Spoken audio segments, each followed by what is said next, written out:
Hey, what's up guys? Oke guys, di video kali ini gue akan menceritakan seluruh cerita dari film Wishmaster yang dirilis pada tahun 1997.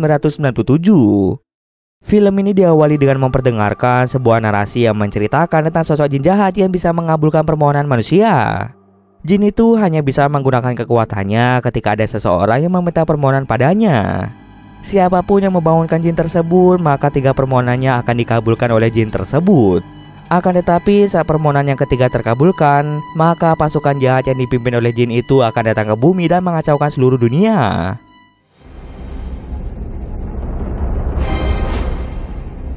Kemudian kita akan diperlihatkan keadaan sebuah kota bernama Persia pada tahun 1127. Pada awalnya keadaan kota Persia terlihat normal, namun tiba-tiba saja sesuatu yang mengerikan mulai terjadi pada warga kota Persia. Usut punya usut, ternyata kekacauan itu disebabkan oleh Kaisar Persia yang membuat permohonan pada jin. Pada permohonan kedua, Kaisar Persia meminta jin itu untuk memperlihatkannya sebuah keajaiban. Namun permohonan itu malah membuat seluruh rakyat Persia berubah menjadi makhluk aneh. Ternyata jin itu dengan sengaja menyiksa dan membunuh warga kota Persia. Kemudian datanglah seorang penyihir bernama Zoroaster. Dia merupakan penyihir baik yang ingin menyegel jin tersebut agar jin itu tidak bisa berbuat semena-mena. Dengan cepat Zoroaster pergi ke ruangan Kaisar Persia dan di sana dia melihat jin itu sedang memasak Kaisar Persia untuk membuat permohonan ketiga. Zoroaster meminta Kaisar untuk tidak membuat permohonan ketiga karena jika hal itu terjadi, maka jin itu akan membuka gerbang penghubung dunia manusia dengan neraka lalu membawa pasukannya datang ke dunia manusia. Agar hal itu tidak terjadi, Zoroaster langsung menyegel jin itu ke dalam sebuah permata opal berwarna merah. Setelah menyegelnya, permata itu disembunyikan di dalam patung agar tidak ada yang bisa menemukannya. Bertahun-tahun pun telah berlalu dan kini kita akan diperlihatkan seorang pria bernama Raymond yang sedang mengawasi pengiriman barang antik miliknya. Kali ini dia membeli sebuah patung dewa kuno dari Persia. Saat akan menurunkan patung itu dari kapal, seorang pekerja bernama Torelli bekerja dalam keadaan mabuk. Ketika dia sedang mengontrol alat pengangkut patung itu, minuman yang dia bawa tiba-tiba saja tumpah dan mengenai mesin pengontrol sehingga alat pengangkut itu pun menjadi tidak berfungsi hingga menyebabkan patung itu terjatuh dari ketinggian. Dalam insiden itu, 1 orang dinyatakan meninggal karena tertimpa patung tersebut. Yang lebih parahnya lagi adalah patung itu pun hancur berkeping-keping. Saat proses evakuasi mayat, salah seorang pekerja menemukan sebuah permata opal berwarna merah di dalam pecahan patung. Secara diam-diam, pekerja itu mencuri permata tersebut dan menggadaikannya di sebuah toko. Setelah itu, si pemilik toko kembali menjual permata opal tersebut pada seorang pria bernama Nick. Jadi, untuk sementara waktu, permata opal akan dibawa oleh Nick terlebih dahulu untuk mengecek berapa harga pasaran dari permata opal itu. Saat pertama kali melihat permata itu, Nick sangat terkesan karena permata opal itu merupakan permata opal paling besar yang pernah dia lihat seumur hidup. Kemudian, Nick bersama temannya yang bernama Alex mulai mengecek permata tersebut. Mereka berdua merasa sangat takjub melihat permata opal yang sangat indah. Ketika Alex sedang mengeceknya, Alex melihat ada satu titik di tengah permata tersebut. Karena mengira itu hanyalah debu, Alex pun menggosokkan permata itu selama beberapa kali untuk mencoba membersihkannya. Tanpa Alex sadari, tindakannya tersebut malah membangunkan jin yang bersemayam di dalam permata. Karena titik itu masih belum hilang juga, Alex pun pergi menemui sahabat dekatnya yang berprofesi sebagai peneliti bernama Josh. Alex dan Josh sudah lama menjadi sahabat dekat. Josh pernah menyatakan perasaan sukanya pada Alex dan ia ingin menjadi kekasihnya. Akan tetapi hingga saat ini Alex belum mau berpacaran dengan Josh. Sesampai di tempat Josh, Alex meminta Josh untuk mengecek apa yang ada di dalam permata itu. Selagi Josh memeriksa permatanya, Alex pergi ke sebuah sekolah untuk mengajar basket. Di lab penelitiannya, Josh mulai mengecek permata itu menggunakan laser. Namun tiba-tiba saja permata itu meledak dan muncullah jin jahat yang sudah sejak lama terkurung di dalam permata.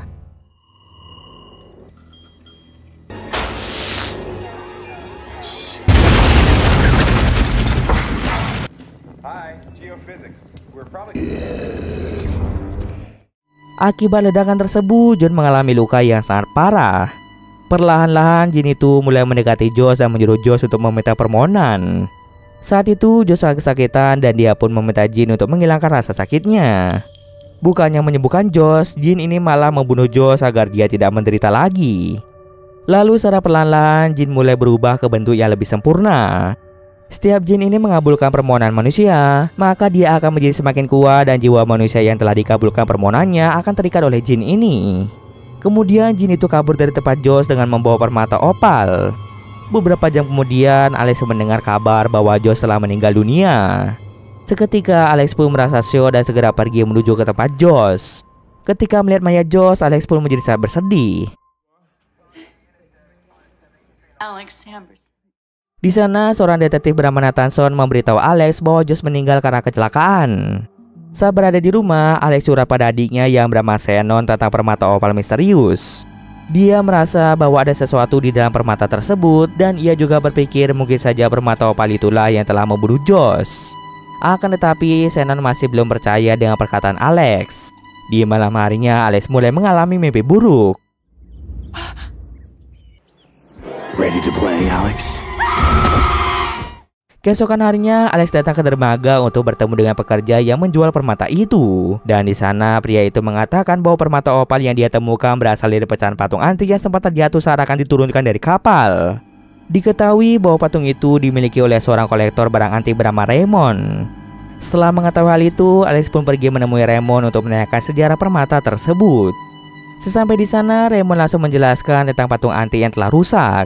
Lalu Alex pun bertanya apakah pada patung itu terdapat sebuah permata atau tidak. Raymond pun menjawab bahwa tidak ada permata di patung tersebut. Melihat Alex yang sangat ingin mengetahui tentang sejarah patung tersebut, Raymond menyarankannya untuk menemui salah satu temannya yang merupakan dosen sejarah bernama Wendy. Wendy pasti punya jawaban dari setiap pertanyaannya saat ini berada di pikiran Alex. Setelah itu, Alex pun segera bertemu dengan Wendy. Alex pun langsung bertanya pada Wendy tentang sejarah permata opal dari Kekaisaran Persia. Wendy pun mulai bercerita bahwa permata opal itu diciptakan oleh seorang penyihir di Persia untuk menyelamatkan warga kota dari gangguan seorang jin. Jin itu sangatlah kuat dan juga sangat jahat. Jin itu hanya bisa menggunakan kekuatannya ketika ada manusia yang meminta permohonan saja. Oleh karena itu, jin itu cenderung memaksa atau menipu manusia agar mau meminta permohonan. Jin akan bertambah kuat setiap kali mengabulkan permohonan manusia. Tapi sebagai konsekuensinya, jin itu akan mengambil jiwa manusia tersebut. Namun Wendy sendiri merasa bahwa jin itu hanyalah mitos saja. Setelah mengetahui hal itu, Alex kembali pulang ke rumah dan mulai mempelajari tentang sejarah jin. Dari buku yang dia baca, Alex mengetahui bahwa permata opal itu merupakan kunci dari segalanya. Permata itu bisa digunakan untuk menyegel jin dan bisa juga dijadikan sebagai gerbang bagi jin untuk membawa pasukannya ke dunia manusia. Akan tetapi sebelum membawa pasukannya, jin harus mengumpulkan jiwa manusia yang telah meminta permohonan pada jin. Setelah itu, jin harus bertemu dengan manusia yang telah membangunkannya. Jin akan memaksa manusia yang membangunkannya untuk membuat 3 permohonan. Dan setelah 3 permohonan tersebut, maka jin itu bisa mendatangkan pasukannya ke dunia manusia. Sementara itu di tempat lain, jin mulai mencari banyak manusia agar mau meminta permohonan padanya. Semakin banyak dia mengabulkan permintaan manusia, maka dia akan semakin kuat. Karena wajah jin ini sangat menyeramkan, dia pun pergi ke ruang mayat untuk mencuri wajah seseorang. Saat dia sedang mencuri wajah dari salah satu mayat, seorang pria tanpa sengaja melihat jin itu mencuri wajah dari seorang mayat. Jin itu langsung membuat pria itu buta agar tidak bisa melihat lagi. Kemudian jin yang sudah menyamar sebagai manusia ini pergi ke pusat perbelanjaan untuk membeli beberapa pakaian. Di sana dia mencoba meminta seorang wanita untuk melakukan permohonan. Mendengar hal tersebut, si wanita itu berkeinginan untuk menjadi wanita yang cantik. Namun bukannya merubah menjadi cantik, jin itu malah merubahnya menjadi manekin. Kemudian jin itu pergi menemui detektif Nathanson untuk bertanya alamat dari Alex. Tentu saja Nathanson tidak langsung memberikan alamat Alex pada jin. Kemudian jin mulai memancing Nathanson agar mau mengatakan suatu permohonan. Detektif Nathanson pun mulai menceritakan bahwa ada seorang pria yang sering sekali dituduh melakukan kejahatan yang saat ini berada di kantor polisi. Namun pria ini selalu saja lolos dan tidak bisa ditahan karena tidak adanya bukti-bukti yang cukup kuat. Karena hal tersebut membuat Nathanson menjadi sangat kesal. Oleh karena itu, Nathanson memiliki keinginan untuk membuat pria itu melakukan kejahatan di depan banyak orang agar orang tersebut bisa segera ditangkap. Mendengar hal tersebut, jin itu mengabulkan permintaan Nathanson dengan membuat pria itu mulai menembaki beberapa orang yang ada di sana. Sontak Nathanson dan polisi lainnya langsung mengamankan pria tersebut. Di tengah kekacauan yang terjadi, jin langsung mencuri kartu nama milik Alex yang berada pada meja kerja Nathanson. Setelah mendapatkan kartu itu, Jin segera menemui bos Alex yaitu Nick. Sebelum bertemu dengan Nick, Jin membunuh seorang penjaga di toko tersebut.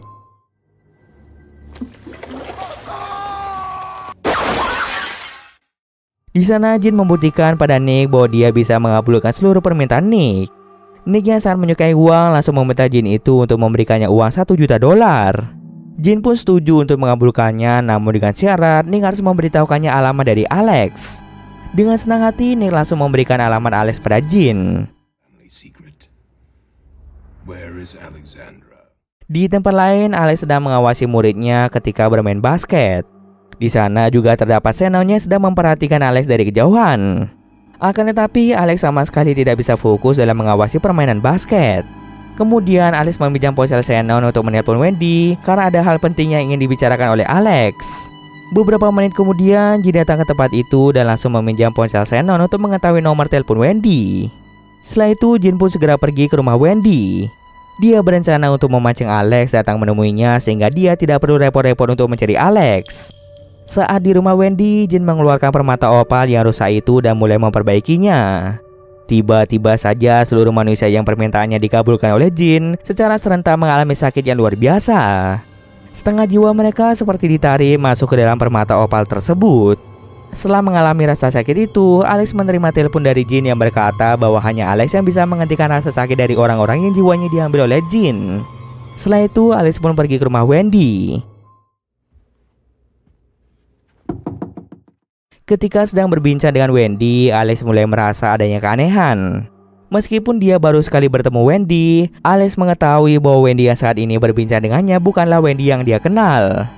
Dan benar saja ternyata Wendy yang saat ini berhadapan dengannya adalah Jin itu sendiri. Sebelum Alex datang menemui Wendy, Jin itu telah membunuh Wendy yang asli lalu mengambil wajahnya. Jin itu mulai memaksa Alex untuk mengucapkan 3 permohonan dan Jin itu akan mengabulkannya.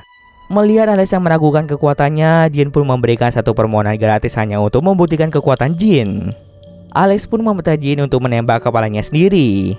Jin langsung melakukan hal tersebut, namun hal itu tentu tidak bisa membuatnya terbunuh dikarenakan Jin adalah makhluk yang abadi. Kemudian Alex pun menggunakan permintaan pertamanya untuk mengetahui siapa sebenarnya Jin itu. Jin langsung membawanya masuk ke dalam permata opal yang telah menjadi rumahnya selama bertahun-tahun. Alex sangat terkejut sekaligus takut ketika melihat jiwa-jiwa manusia yang disiksa oleh Jin itu. Karena merasa tidak kuat berada di sana, Alex menggunakan permintaan keduanya untuk pergi ke apartemennya saja.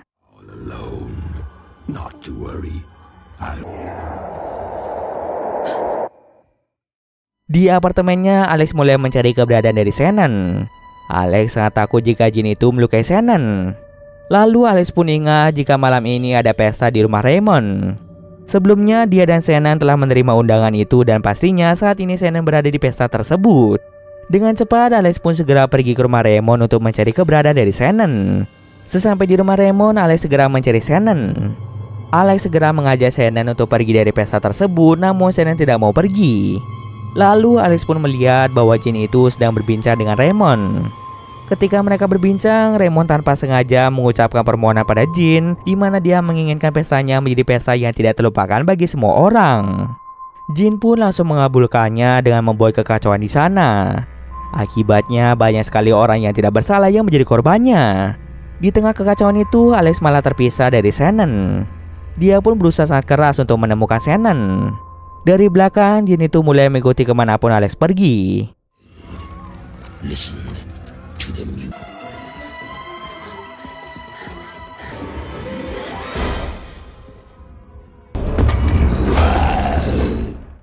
Di sebuah ruangan, Jin memberitahu Alex bahwa Shannon telah dia kurung di dalam sebuah lukisan dan dia berniat untuk membakar Shannon di dalam lukisan tersebut.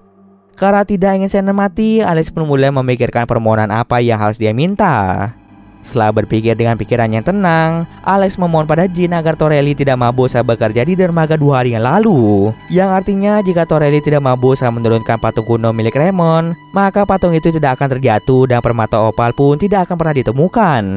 Tanpa mengetahui maksud dari permintaan Alex, Jin pun langsung mengabulkannya dan hal tersebut membuat masa lalu pun berubah. Jin itu kembali ditarik masuk ke dalam permata opal.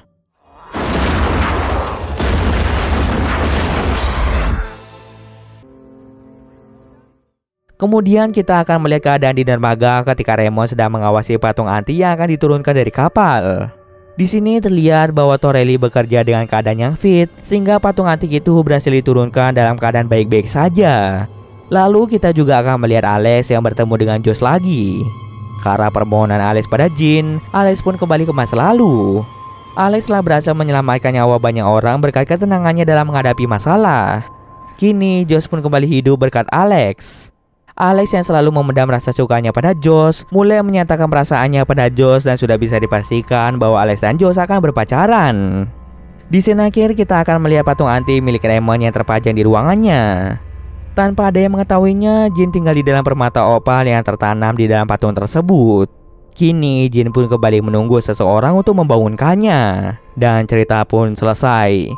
Oke, mungkin sekian dulu video kali ini. Jika ada salah gue mohon maaf. Oke, see you next video guys.